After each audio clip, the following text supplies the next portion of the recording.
பிஜேபியும் அதிமுகவும் கூட்டணிக்கு போவாங்க அப்படின்னு அடிச்சு சொன்னாங்க. மக்கள் எடப்பாடி பழனிசாமியை ஒரு ஸ்ட்ராங் லீடராக பார்க்கல. பிஜேபி கூட கூட்டணி வச்சா இந்த இடத்துல ஒரு பாதுகாப்பு வளையம் இவங்களுக்கு வரும். அதிமுகவை சுற்றி, அதிமுக தலைவர்களை சுற்றி ஒரு பாதுகாப்பு வளையம் மாதிரி ஒன்று வரும். இந்த வளையம் இவங்களுக்கு அவசியமாக இப்போ தேவைப்படும். கரெக்டாக அந்த எலெக்ஷன் கிட்ட வருது பாருங்க, இந்த கூட்டணியை கைட்டி விட்டுருவாங்க. எடப்பாடி அவ்வளோ ஸ்மார்ட்டா அப்படின்றது தான் கொஷின் மார்க். எடப்பாடிக்கும் அண்ணாமலைக்குமான அந்த யுத்தத்தில் எடப்பாடி ஜெயிச்சிடுறாரு. அவர் வின்னபிள் கேண்டிடேட் கிடையாது. அவர் வெற்றி பெற மாட்டார். சும்மா ஒரு 8% 10% வாக்கு வாங்கிட்டு எனக்கு 10% வாக்கு இருந்தது, 10% வாக்கு இருந்ததுன்னு சொல்லிக்கிட்டே தான் இருக்க முடியுமே தவிர இவ்வளோ தேர்தலில் ஒரு சீட்டு கூட அவங்க ஜெயிக்கல. சீமானா விஜயா தான் பெரும்பாலானோர் விஜய் பக்கம் சாஞ்சிருவாங்க. இவ்வளோ வாட்டி தனிச்சு இருந்த சீமான் இந்த எலெக்ஷனில் தனிச்சு நிற்க மாட்டார். விஜயனுடைய இம்பேக்ட் பெருசாக இருக்கும்.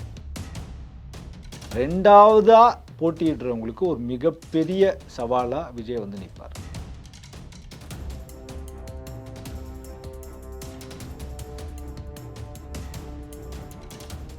பிரைம் 9 தமிழ் நேயர்களுக்கு வணக்கம்.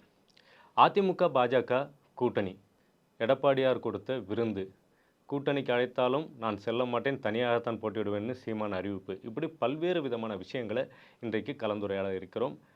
இன்று இந்த விவகாரங்கள் தொடர்பாக பேசுவதற்காக நம்மோடு பொலிட்டிக்கல் ஸ்ட்ராட்டஜிஸ்ட் திரு சாமுவேல் மேத்யூ இணைகிறார். அவரை வரவேற்று நிகழ்ச்சிக்குள் செல்லலாம். சார் வணக்கம். சார், பிஜேபி கூட இனிமேல் எப்போவுமே கூட்டணி கிடையாதுன்னு சொன்ன எடப்பாடி பழனிசாமி தேசிய ஜனநாயக கூட்டணியில் போய் சேர்ந்துட்டார். இந்த கூட்டணி எப்படி அமைஞ்சது? கூட்டணி எப்படி அமைஞ்சதுன்னு கேட்குறீங்க. நான் அந்த கூட்டணி பேச்சுவார்த்தை நடந்தப்போ நான் உள்ளே இருந்தவங்க வெளியில் என்கிட்ட சொல்லவும் இல்லை, சொன்னவங்க மூலமாகவும் எனக்கு எந்த ஒரு இன்ஃபர்மேஷனும் வரல. ஆனால் பொலிட்டிக்கல் இந்த களத்தில் நிறைய யூகிக்கலாம். நான் யூகிக்கிறது நிறைய விஷயம் கரெக்டாக இருக்கும். ஃபார் எக்ஸாம்பிள், பிஜேபியும் அதிமுகவும் கூட்டணிக்கு போவாங்க அப்படின்னு அடித்து சொன்னோம். எப்போ சொன்னோன்னா, எடப்பாடி பழனிசாமி வெளியில் ப்ரெஸ்ஸை பார்த்து இனி எந்த காலத்திலும் பிஜேபியோடு கூட்டணி இல்லை சொல்லிட்டு அடுத்த 1 மணி நேரத்தில் இல்லை கண்டிப்பாக இவங்க போயிடுவாங்கன்னு யூகிச்சோம்.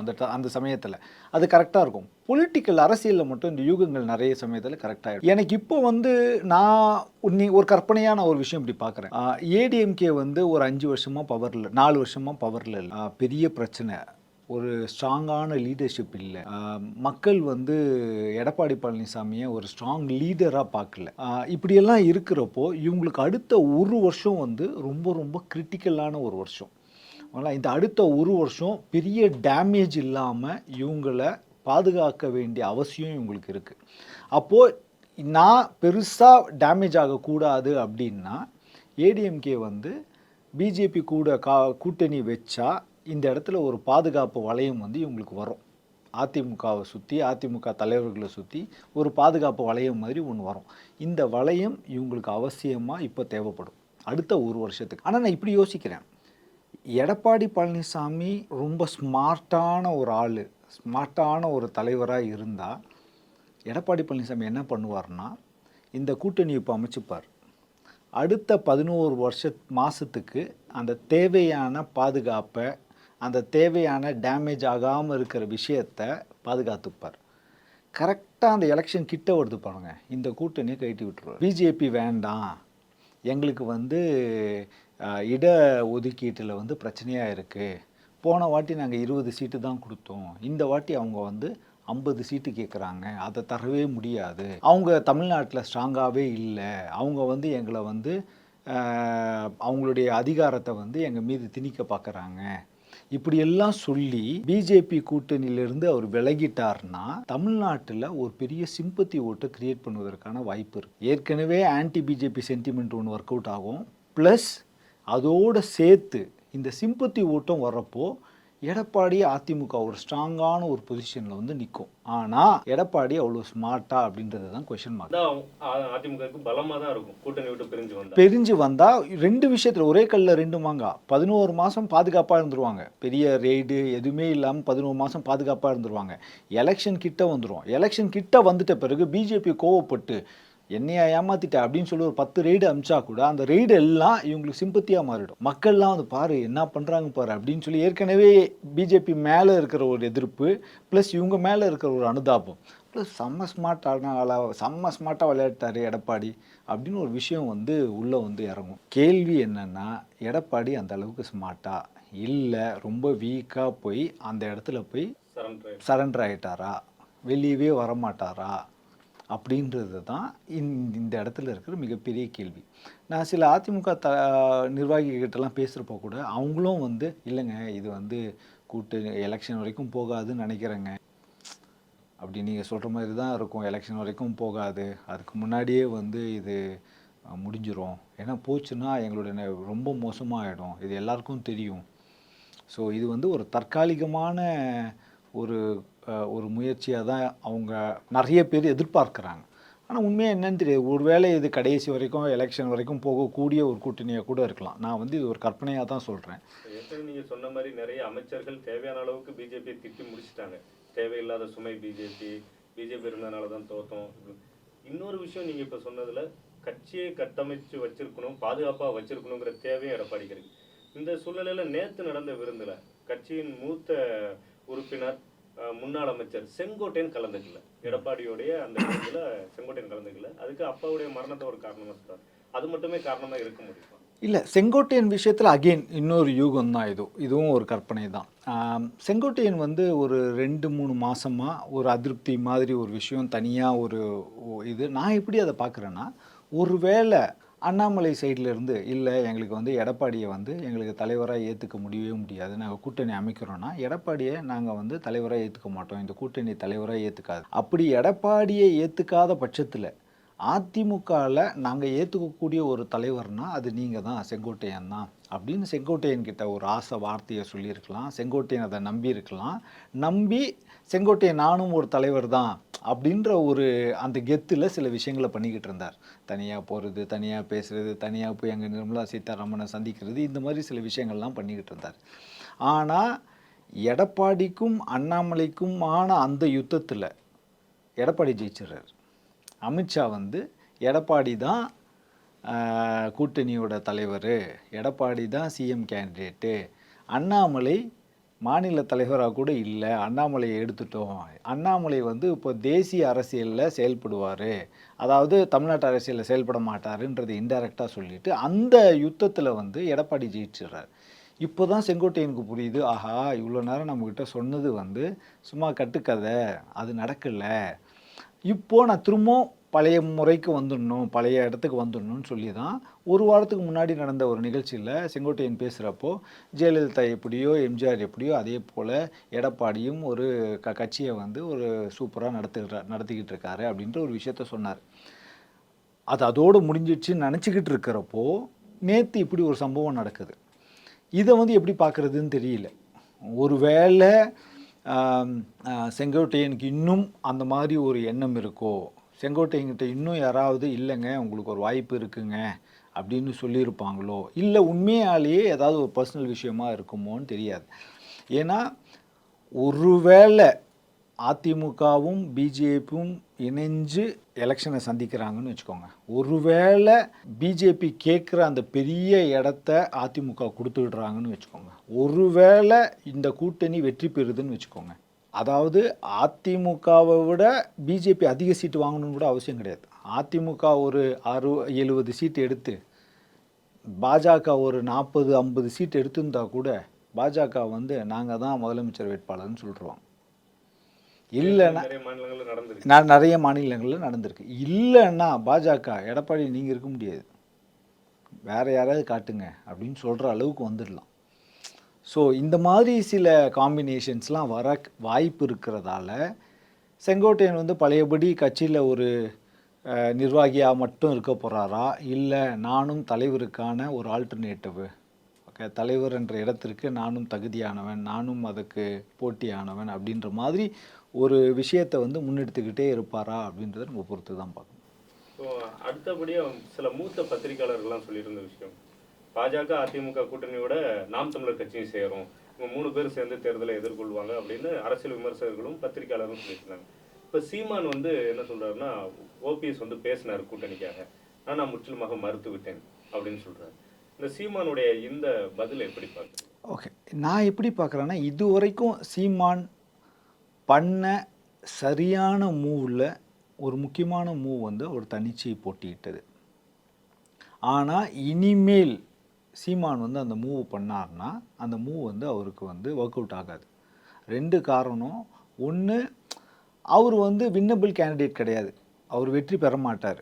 சும்மா வந்து ஒரு 8% to 10% வாக்கு வாங்கிட்டு எனக்கு 10% வாக்கு இருந்தது, 10% வாக்கு இருந்ததுன்னு சொல்லிக்கிட்டே தான் இருக்க முடியுமே தவிர, இவ்வளோ தேர்தல்ல ஒரு சீட்டு கூட அவங்க ஜெயிக்கல. இன்னொன்று, விஜய் வந்துட்டார். விஜய் வந்துட்ட பிறகு களத்தில் நிறைய நாம் தமிழர் கட்சியினுடைய உறுப்பினர்கள், நாம் தமிழர் கட்சியை சார்ந்தவர்கள் நிறைய பேர் இந்த இடத்துக்கு மாறிட்டாங்க அப்படின்ற மாதிரி ஒரு விஷயம் இருக்குது. இப்போது இவர் பழையபடி நின்று தனியாக நின்று போன வாட்டி ஒரு 8% வாக்கு வாங்கியிருக்கேன், இந்த வாட்டி அது 4 ஆயிடுச்சுன்னா இவர் கதை முடிஞ்சுது. இவர் வந்து பாமக மாதிரி ஆயிடுவார். பாமக எப்போவுமே கடந்த ஒரு 30-35 வருஷமாக இந்த 4 to 5% வாக்கை மட்டும்தான் இவங்க எடுத்திருக்காங்க. 1% அதிகமாகவும் ஆகல, கம்மியாகவும் ஆகல.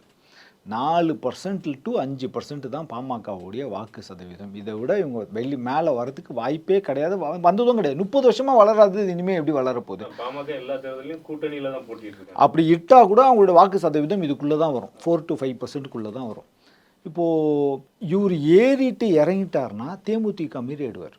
10%க்கு போயிட்டு இன்றைக்கி தேமுதிகவோட ஓட்டு சதவீதம் வந்து 1% கூட இல்லை, 1%க்கும் கம்மியாயிடுச்சு. அப்படின்னா தேமுதிகன்னு ஒரு கட்சியே கிடையாது. 1%க்கும் கம்மியாயிடுச்சு. ஏன்னா ஒரு கட்சி வந்து இறங்கும் முகத்தில் போயிடுச்சுன்னா அது கஷ்டம். ஏறி இறங்குதுன்னா கூட பரவாயில்ல, இல்லைனா ஒரே ஃபிக்ஸில் ஒரு பாமக மாரி 4 to 5% எங்களுக்கு ஓட்டு இருக்குங்கன்னா அதிலோடு இருந்துடும். இப்போ சீமான் வந்து அந்த ரிஸ்க் எடுத்துப்பாரா? ஒருவேளை 8% வாங்கின சீமான் இதில் வந்து விஜய்கிட்ட பாதி வாக்கை இழந்துட்டு இந்த இடத்துல வந்து, அதாவது போன வாட்டி வந்து திமுக அதிமுக இந்த ரெண்டுமே எனக்கு பிடிக்கல அப்படின்னு சொல்கிறவங்க, 3ஆவதாக சரி ஓகே நாம் தமிழர் ட்ரை பண்ணுவோம், சரி ஓகே அப்படின்னு நினச்சது. ஆனால் இப்போது 3ஆவதாக சீமானா விஜயா இருந்தால் பெரும்பாலானோர் விஜய் பக்கம் சாஞ்சிருவாங்க. ஏன்னா விஜய்க்கு அந்த மாஸ் அப்பீல் இருக்குது. விஜய்க்கு வந்து படித்தவங்களும் வந்து விஜயை வந்து நம்புகிறாங்க. நான் பார்த்துருக்கேன் நிறைய பேர் வந்து வை நாட் விஜய் கொடுத்து பார்க்கலாமே, நல்லா சென்சிபிளாக இருக்கார், அந்த மாதிரி ஒரு விஷயம் சொல்கிறாங்க. ஸோ என்னை பொறுத்த வரைக்கும் இவ்வளோ வாட்டி தனிச்சு இருந்த சீமான் இந்த எலெக்ஷனில் தனிச்சு நிற்க மாட்டார். சீமான் வந்து இந்த வாட்டி கண்டிப்பாக கூட்டணி போயிடுவார். இன்னொரு ஸ்டண்ட் பண்ணுவார். அவர் என்னென்னா, இப்போவே கூட்டணிக்கு போயிட்டேன்னாருன்னா அவரை செம்மடி அடிப்பாங்க. நான் நீங்கள் கூட்டணி போக மாட்டேன் நீங்கள் இப்போ போயிட்டீங்களே அப்படின்னு சொல்லுவோம். ஸோ அதனால் சீமான் என்ன பண்ணுவார்னா 11ஆவது மாதம் வரைக்கும் இழுப்பார். கடைசி நேரத்தில் நான் கூட்டணிக்கு போக மாட்டேன் தனிச்சு தான் சொல்லிட்டு கடைசி ஒரு மாதத்துக்கு முன்னாடி திமுகவை வீழ்த்துவதே எங்களுடைய ஒரே குறிக்கோள், அதை வீழ்த்துவதற்கான ஒரு படியாக தான் நான் இந்த கூட்டணியை பார்க்குறேன். அது சீமான் சொன்னவர் தானே, இலை மலரும் போது ஈழம் மலரும் அப்படின்ற மாதிரி சொன்னோம். அந்த மாதிரி ஏதாவது ஒரு நல்ல புதுசாக ஒரு கவிதையாக ஒரு லைனை ஒன்று எடுத்துகிட்டு வந்து சேர்த்துட்டு சமீபத்தில் எங்களுடைய ஆட்டத்தை மாற்ற போகிறோம், இது நாள் வரைக்கும் ஒரு அரசியல் ஆட்டம் ஆடி இருக்குன்னா ஸோ சீமானுக்கு ஸ்ட்ராட்டஜிக்கலாக அட்வைஸ் பண்ணுறவங்க 100% இந்த அட்வைஸை பண்ணியிருப்பாங்க. என்ன அட்வைஸ்னால், சீமான் 2026 தனிச்சு நிற்காதீங்க, தனிச்சு நின்னீங்கன்னா யூ வில் பி டூம். நீங்கள் 2026 யார் கூடயாவது கூட்டணி அமைச்சுக்கோங்க, ஒன்று உங்கள் ஓட் சதவீதத்தை நீங்கள் மெயின்டைன் பண்ணுவதற்கான ஒரு வாய்ப்பு இருக்கும். இன்னொன்று, ஒரு 2 சீட்டாவது வாங்கி உள்ளே போவதற்கான ஒரு வாய்ப்பும் அகைன் உங்களுக்கு அமையும். ஸோ நான் வந்து ஸ்ட்ராட்டஜியாக அவருக்கு அட்வைஸ் பண்ணணும் அப்படின்னா இந்தமாரி ஒரு அட்வைஸ் தான் பண்ணுவேன். அதேமாதிரி இன்னொன்று சொல்கிறோம், இப்போவே போயிடாதீங்க, 11 மாதம் நீங்கள் கெத்து காட்டிக்கிட்டே இருங்க, நான் யார்ட்டும் போக மாட்டேன். ஏன்னா மக்கள்லாம் நம்பிட்டு இருப்பாங்களா, அவருக்கு இருக்கிற ஒரு ஓட்டு பேஸ் வந்து அதை நம்பும். ஸோ அதனால் பண்ணிவிட்டு 11ஆவது மாதம் டக்குன்னு கடைசி நேரத்தில் இந்தமாரி ஒரு ஸ்டண்ட் அடித்து நீங்கள் ஒரு கூட்டணி வச்சுட்டு பாருங்கள், இதுதான் உங்களுக்கு கரெக்டு அப்படின்றது தான். சீமானுக்கு நிறைய பேர் யோசிக்கிறவங்க, ஸ்ட்ராட்டஜிக்கலாக திட்டங்களை பண்ணுறவங்க இந்தமாரி ஒரு கருத்தை சொல்லியிருப்பாங்க. இப்போ 3வது இடத்துக்கு சீமானா விஜயா அப்படிங்கிற போட்டி வரும் அப்படின்னு சொல்லிட்டு, விஜய் பொறுத்த வரைக்கும் பூத் கமிட்டி லெவலில் ஆள் இல்லை, அங்கே முகங்கள் இல்லை அப்படின்னு தொடர்ந்து பேசிக்கிட்டு இருக்கு. இப்போ வரக்கூடிய சனி ஞாயிறு 26, 27 அவர் பூத் கமிட்டி மீட்டிங் வச்சிருக்கிறாரு கொங்கு மண்டலத்தில். விஜயும் நேரடியா போய் பேச போறதெல்லாம் தகவல் இருக்கு. இந்த மூவ்மெண்ட் எப்படி? இல்ல அதுதான். இப்போ விஜய் வந்து மேக்ரோவா ஒரு கழுகு பார்வையில மேக்ரோவா விஜயினுடைய ஆட்டம் வந்து நல்லா இருக்கு. கரெக்ட்டா இருக்கு. பெருசா தப்பு எதுவும் இல்ல. இப்போ மைக்ரோவா அதாவது அந்த பூத் கமிட்டி இதெல்லாம் விஜய் வந்து கரெக்டா ஹேண்டில் பண்ணிட்டார்னா, விஜயினுடைய இம்பாக்ட் பெருசா இருக்கும். ஏன்னா மேக்ரோவா என்னை பொறுத்த வரைக்கும் விஜய் ஃபெயில் ஆகல. ஓகே. மைக்ரோவா விஜயால் அந்த பூத் லெவலில் அவரால் வந்து ஒரு செம்ம பர்ஃபார்மன்ஸ் காட்ட முடியும் அப்படின்னா விஜய் வந்து ஒரு செம்ம இம்பேக்ட் ஒன்று கிரியேட் பண்ணுவார். இந்த மூன்றாவது அணி அப்படின்றது தமிழகத்தில் ரொம்ப நாளாக இல்லவே இல்லை. அது நிறைய ட்ரை பண்ணி அதை ரொம்ப அடி வாங்கி அந்தமாரி ஒரு ஆப்பர்ச்சுனிட்டியாக வராமல் போயிடுச்சு. தேசிய அளவில் கூட அந்தமாரி மூன்றாவது அணின்னு ஒன்று இல்லை. அந்த ஒரு கான்செப்டே போயிடுச்சு. எந்த நாடாக எடுத்திங்கனாலும் எந்த ஸ்டேட்டாக இருந்தாலும் 2 பார்ட்டி தான் அப்படின்ற மாதிரி ஒரு சிஸ்டம் ஒன்று வந்துடுச்சு. பெருசாக எதிர்பார்க்கப்பட்ட மக்கள் நல கூட்டணி ஆனால் ஒன்றுமே இல்லை. ஸோ அப்போது இந்த முறை வந்து அந்த 2வதுக்கான வாக்கு வங்கியை விழுங்கிட்டு இந்த 3வது அணி வந்து பெருசாக வந்து நிற்குமா அப்படின்றது வந்து ஒரு வாய்ப்பாக இருக்குது. இவ்வளோ நேரம் வாய்ப்பே கிடையாது. மக்கள் நல கூட்டணிலாம் இருக்கிறப்போ கூட யாருமே அவங்க ஜெயிப்பாங்கலாம் நினைக்கல. சீமான் மாதிரி ஒரு 8% 10% வாக்கு வாங்குவாங்கன்னு தான் நினச்சாங்களே தவிர இவங்க ஜெயிப்பாங்கன்ற மாதிரி நினைப்பு இல்லை. ஆனால் இந்த முறை 3வது அணி சில இடங்களை வெல்வதற்கான வாய்ப்பு இருக்கா அப்படின்னா எவ்வளோ இடங்களை வெல்லும், எந்த அளவுக்கு வாக்கு சதவீதத்தை பெறும் அப்படின்றது வந்து நம்ம ஒரு வாய்ப்பு இருக்குது. ரொம்ப வருடங்கள் கழித்து இப்போ வந்து ஒரு வாய்ப்பு இருக்குது. தமிழக வெற்றி கழகம் ஒரு தாக்கத்தை ஏற்படுத்தும் இந்த 2026 ப்ரொவைடட் அவங்களுடைய இந்த மைக்ரோ லெவல் ஒர்க்கிங் சொல்கிறாங்களே, ஒரு பொலிட்டிக்கல் பார்ட்டி வந்து அச்சீவ் பண்ணுறதுக்கு 2 மேக்ரோலையும் அவங்க சாதிக்கணும். அவங்களோட பிராண்ட் இமேஜ், அவங்களுடைய கொள்கைகள், இது எல்லாத்துலேயும் கூட அவங்க சூப்பராக பர்ஃபார்ம் பண்ணியிருக்கணும். ப்ளஸ் மைக்ரோவில் அவங்க களப்பணியாளர்கள், அவங்களுடைய பூத் லெவலில் அவங்களோட பெனிட்ரேஷன் எப்படி இருக்குது, இதுவும் நல்லா இருந்ததுனா தான் இந்த 2 கையும் சேர்ந்து தட்டினா தான் உங்களுக்கு வந்து அந்த கைத்தட்டல் வரும் அப்படின்ற மாதிரி இதுவும் ரொம்ப முக்கியம். ஸோ இந்த இடத்துல அவர் எப்படி பர்ஃபார்ம் பண்ணுறாருன்றது நம்ம வெயிட் பண்ணி தான் பார்க்கணும். இந்த இடத்துல அவர் பாஸ் ஆகிட்டார்னா, அங்கேயும் பாஸ் இங்கேயும் பாஸுன்னா இவர் வந்து ஒரு கண்டிப்பாக ஒரு பெரும் தாக்கத்தை வந்து ஏற்படுத்துவார். 2வதாக போட்டியிடுறவங்களுக்கு ஒரு மிகப்பெரிய சவாலாக விஜய் வந்து நிற்பார். நிகழ்ச்சியில் கலந்து கொண்டு பல்வேறு கேள்விகளுக்கு பதிலளிக்க நன்றி.